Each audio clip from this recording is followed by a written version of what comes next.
Oh, hola, Sagittarius. Happy September.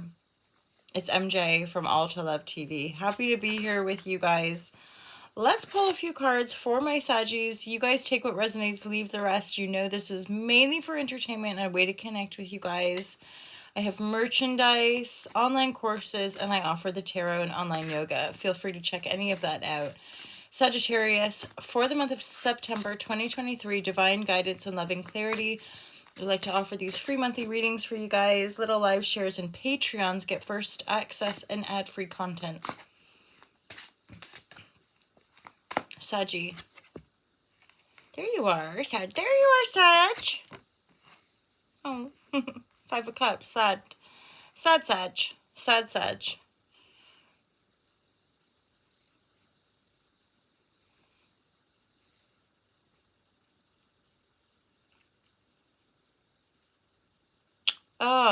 Ugh. Do you know what I'm feeling? There's some profound sadness here. Ooh, for some of you, this is like the fires and feeling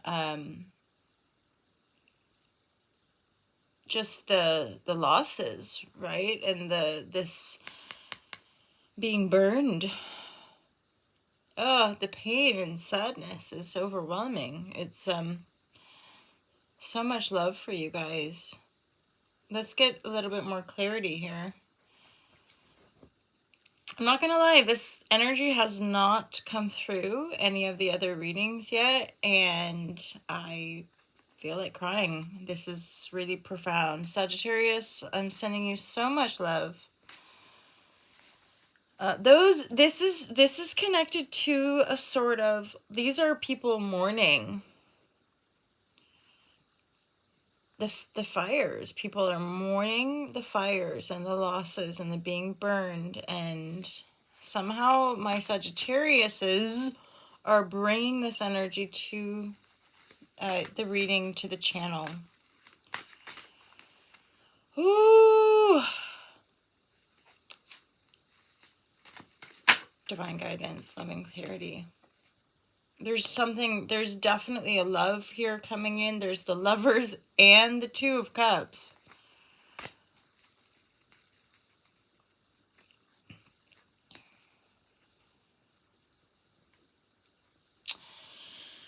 For some of you as well, the disaster, the fire, it seems to have maybe broken a silence and or shifted a sense and energy of being stuck. Being like, I can't go here, I can't go here, I can't do this, I can't do that. Feeling stuck.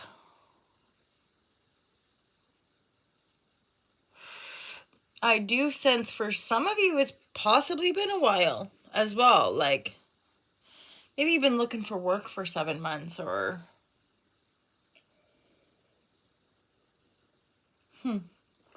To me, sometimes the Hanged Man is also a little bit of a... There's some sort of resonance to me with Hanged Man and Tower moment, because it's sort of aspects that are out of our control. So Tower comes down, right? If we're being suspended by something we can't hold and we've not put ourselves there in the way that we think, there are cosmic forces that are suspending us in time, that are, don't stop moving, stop doing, stop progressing forward. There's a reason often, but it feels like we're being suspended. It feels like we're being halted simply because there's something energetically going on that's halting us from doing what we have always done or habitually done.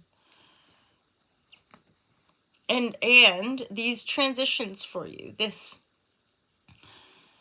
grief, pain, sadness, loss, mourning, this is invoking a greater sense of loving compassion, a greater sense of unity within self, service as well for some of you. You know, this idea of selfless service, this idea, yeah.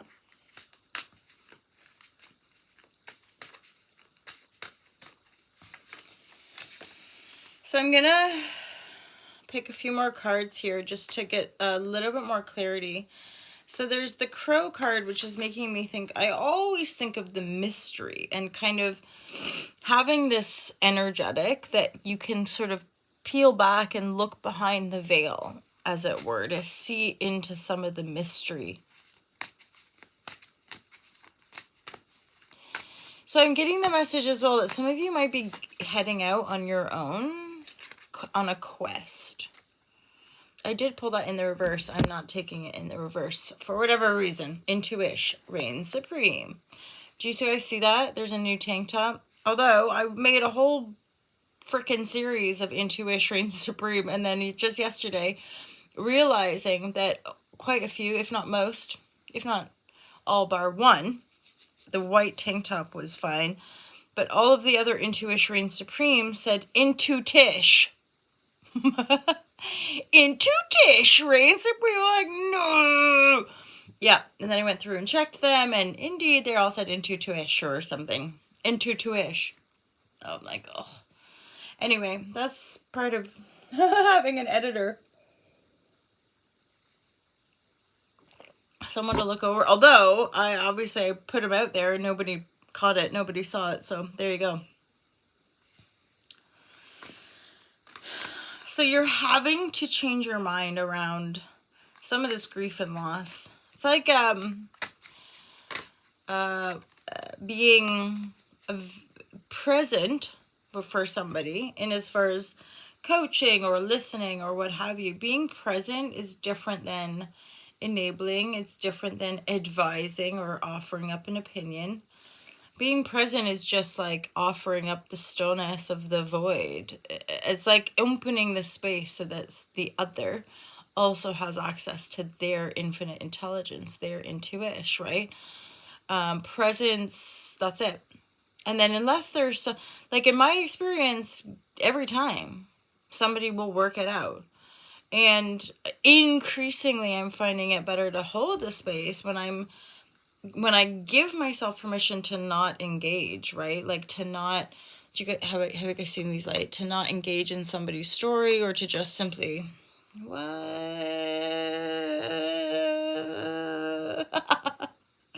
There's some new lights for my lover supreme. It's too bright, but oh well. I'm just being really self-critical, basically. That's probably more pertinent for another chair, or not. I question sometimes, is that relevant? But it might be at some point. Because I do think I think there's all of that. I think any of us that deal with issues, we would be humbled by just how many other people are dealing with the same issue. And like feeling uncomfortable in the physical body dysmorphia, that kind of Shazam. It's so annoying. Like it kind of makes me want to cry, and also just rage at the, like, why, but and like, especially so long as we're judging each other, and and even,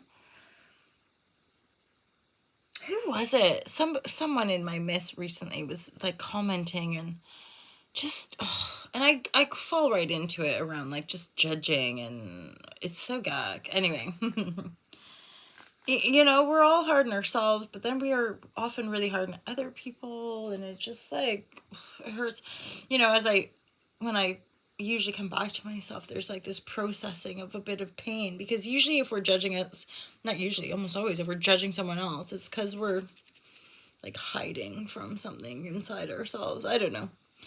Ramble. Divine guidance and lover clarity for me lovers. Oh, the Father. I don't often get this card. I almost always pull the Mother.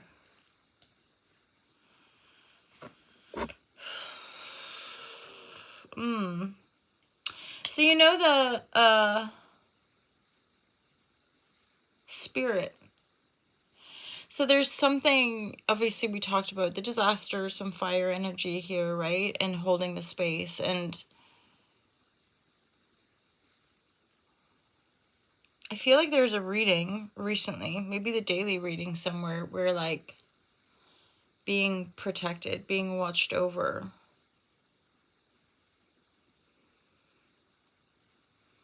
There's a message in the Father card.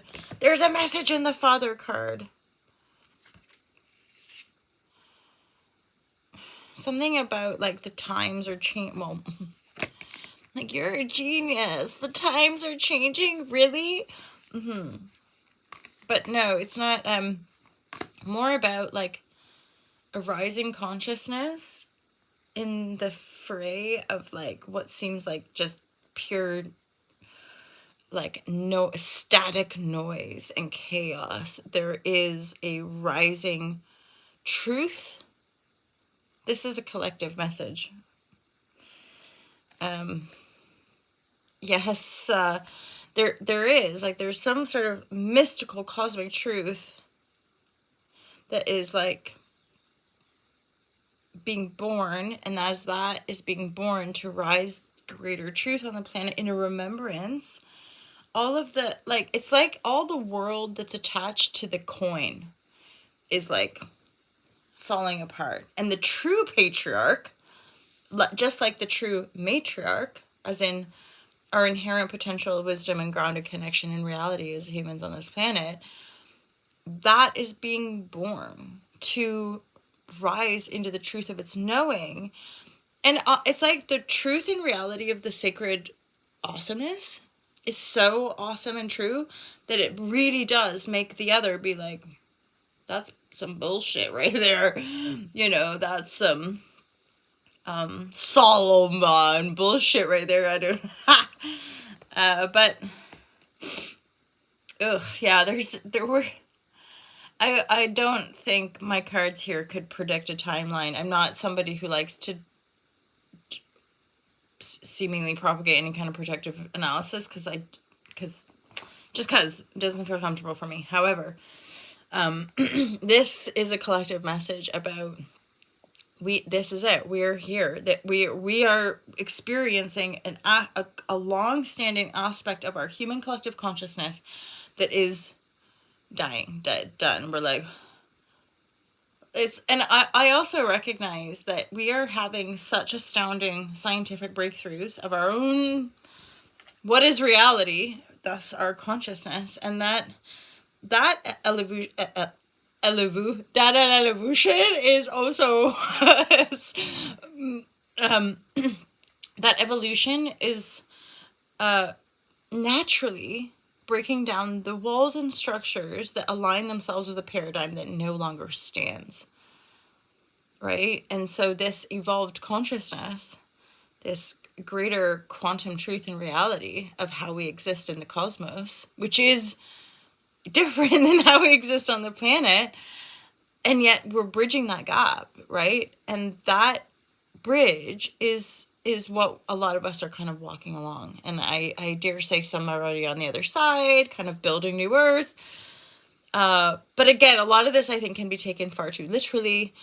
And I don't know about you guys, but I just want to, like, be outside and garden all day. Let's do it. Let's party. I quick joke before I finish. I did something called a Vipassana meditation, 10-day silent retreat many years ago, 12 years ago. By about day 3 or 4, you can head into the Vipassana. It's quite an intensive experience. And there's female and male teachers. And before every sit, bear in mind you're sitting for like 10 hours a day. Before every sit, we all come into our meditation hall and we sit down. And the meditation teacher would say, let's meditate. And this was at a time when I still partied. You know, like, I'd go up brutally hungover and teach a yoga class. What up? This is going back. I don't drink anymore.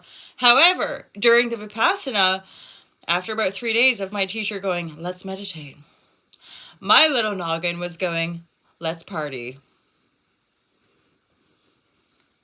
Because I don't, like, this is my vibe. It's like, get to know yourself. Like, get to know you're here, right? And, like, it's like, it could be a frickin' radical party if we all got into meditation.